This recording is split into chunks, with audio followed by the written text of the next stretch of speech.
जिल्ह्यातील आरोग्य यंत्रणा पूर्णतः व्हेंटिलेटरवर आहे. पालकमंत्र्यांच्या मतदारसंघातही शासकीय रुग्णालयात वैद्यकीय अधीक्षक आणि वैद्यकीय अधिकारी पदे रिक्त आहेत. सावंतवाडीमध्ये 14 डॉक्टर, कणकवलीत 12 डॉक्टर पदे रिक्त आहेत. यासह जिल्ह्यात प्रत्येक तालुक्यातील शासकीय डॉक्टरांची पदे रिक्त आहेत. त्यामुळे जिल्ह्यातील सर्वसामान्य रुग्णांना नाईलाजाने खासगी डॉक्टरांकडे उपचारासाठी जावे लागत असल्याने जनतेला आर्थिक भुर्दंड बसत आहे. जिल्ह्याच्या शासकीय आरोग्य यंत्रणेकडे पालकमंत्र्यांचे दुर्लक्ष असल्याचा आरोप ठाकरे सेनेचे माजी आमदार परशुराम उपरकर यांनी केला. वीजवितरणचाही खेळखंडोबा सुरू असून खंडित वीजपुरवठ्याविरोधात भाजपा कार्यकर्ते सुद्धा आंदोलनाची भाषा करत आहेत. जिल्ह्यातल्या पालकमंत्र्यांचं आरोग्य यंत्रणेवर पूर्णतः दुर्लक्ष झालेलं आहे.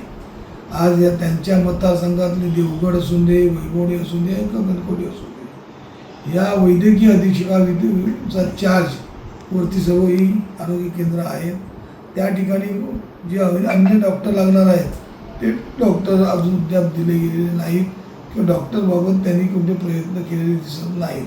त्यामुळे येणाऱ्या आता सीझनमध्ये लोकांना लागणारे डॉक्टर, लोकांना लागणाऱ्या आज खाजगी डॉक्टरांची जनतेला परवडणारं नाही आहे. या सरकारने केलेली महागाई आणि या सरकारने असलेली सर्व महागाईमुळे आणि आरोग्याचा खर्च करण्याकरता जनतेकडे आता पैसा राहिलेला नाही आहे. त्यामुळे शासनाची आरोग्य सेवा सुधारण्याकरता पालकमंत्री पूर्णतः असमर्थ ठरलेले आहेत. सावंतवाडी तालुक्यात मल्टीस्पेशालिस्ट आणणार म्हणून बोंब केली जाते, पण सावंतवाडीतल्या ट्रॉमा केअर सेंटर असून दे किंवा कणकवलीतलं ट्रॉमा केअर सेंटर असून दे, या ट्रॉमा केअर सेंटरला डॉक्टरच उपलब्ध दिलेले नाही.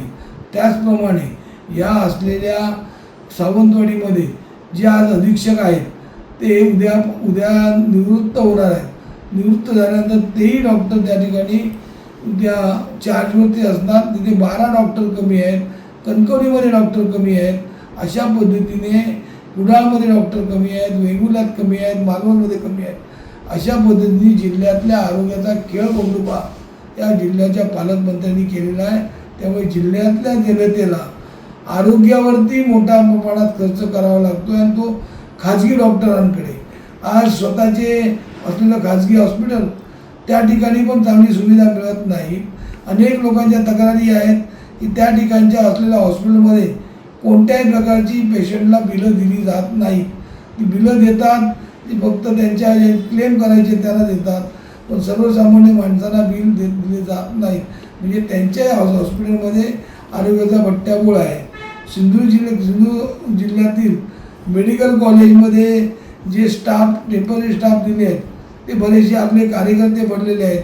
त्यामुळे तेही तिथे आरोग्य सुविधा द्यायला असमर्थ झालेले आहेत.